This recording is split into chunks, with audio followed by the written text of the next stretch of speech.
Hi and welcome to Golden Age Shooting. Today I have with me lg500 iTech in an electronic module. I just want to run over certain problems you will face while using this gun, and it's sort of a troubleshooting video. So remember these things, and some points are very important so that the gun lasts a lifetime. You need to take care of certain simple aspects so that you'll never have any problems during competitions or during training. First, to start off with, a lot of shooters face this problem with the sight razors.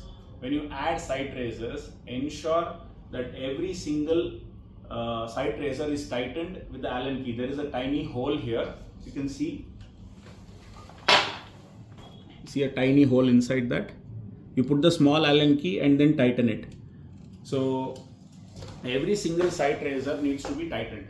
Okay. If it is not tightened, then the gun is sitting in, the sights are sitting in an uneven position, and it can move. When it moves, you will have deviation in your shots.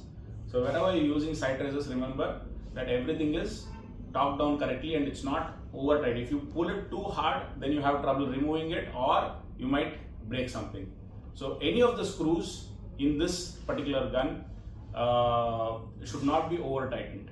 Okay, you can go with 2-finger pressure, like I've already discussed in earlier videos. Just ensure that you're doing, and certain screws you're not supposed to touch is these 3 top screws you see here. These you're not supposed to touch, or either this also is mounted in a certain torque pressure, so don't touch these. There's absolutely no necessity for you, nor the barrel top screws. Next, coming to the palm plate. There are certain settings you can achieve with this palm plate, and certain settings you cannot achieve. You cannot make it fully flat with these, so you might have to remove this and then fix it. So there is a video for that also, you can check it out. And then another problem that people face is adjusting the cheek piece. Sometimes people just remove the cheek piece and then struggle to put it back. It's not going in. So what you have to do is you have to pull the side. See this? Just pull it out, press it, and then it goes back in. It's very easy. Once it comes out, this will not go in now. So all you have to do is pull this out, press it in, and then it's back in. Same thing with the butt plate as well. Okay, so you can achieve different types of settings with these. Next, coming to a very crucial aspect, grip. Because this is electronic, you should remember that the electronic trigger is mounted onto the grip. So the trigger also moves with the grip. There is a wire inside which goes and connects to the circuit. So you should not pull the wire. Okay, a lot of shooters have already damaged their gun. What they've done is they removed the grip, dismounted the grip, and pulled it, yanked the grip down. Now the wire which goes and connects to the circuit or top, that gets ripped off. The connector gets ripped off, and you have to replace the whole circuit. That becomes a major problem. And technical problems, I'm very sure you can't do much. You will have to get it to a technician, and only then it can be solved. Certain technical issues, and that also is nearly ruled out. You are provided with a Type A cable to charge your Walther rifle. Just ensure the USB adapter is not provided. You have to use a small adapter. You should not use a high power adapter, something like this. Please do not use. Okay, these ones, fast chargers. What I say is fast chargers, don't use them. You have to use the smaller ones, or easiest thing is connect it to your laptop. Put it on your laptop and charge it 15 minutes, 20 minutes, or 25 minutes. It's done.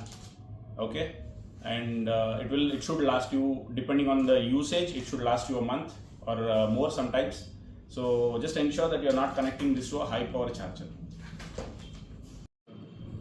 One more point that you have to remember while charging the lg500 guns is the adapter that goes straight up, Type A wire which goes up.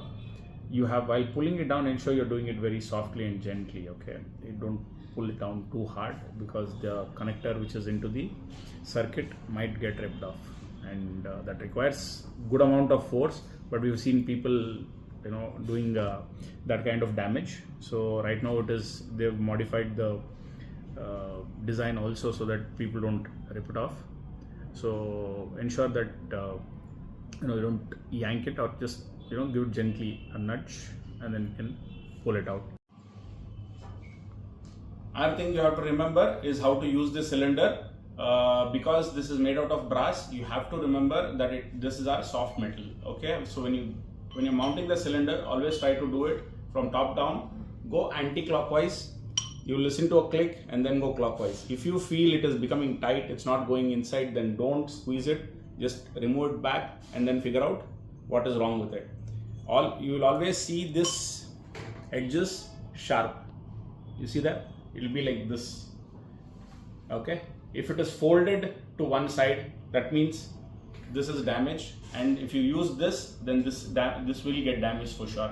Okay, and eventually you will have to replace these two. Both will cost you around 9,500 rupees. So if you want to save this will last you 10 years very easily, provided you take care with these simple steps.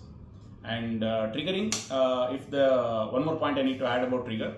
If the second stage trigger is set to very high, then the discharge of battery becomes very fast, and because of which you will find you will find yourself frequently charging the trigger, so electronic trigger. So to avoid that situation, ensure the second stage weight is not too tight, and the settings are according to the manual. Please go through the manual, and I'm sure your coach will know that how to use it.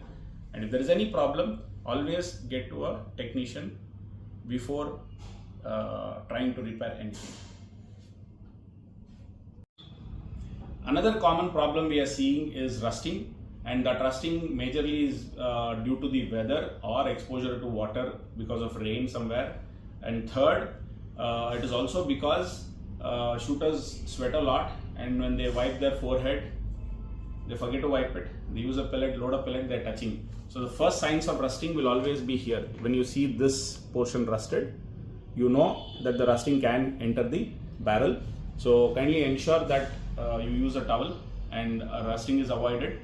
And if it's ever exposed to water, please take it to a technician and get it serviced and cleaned immediately.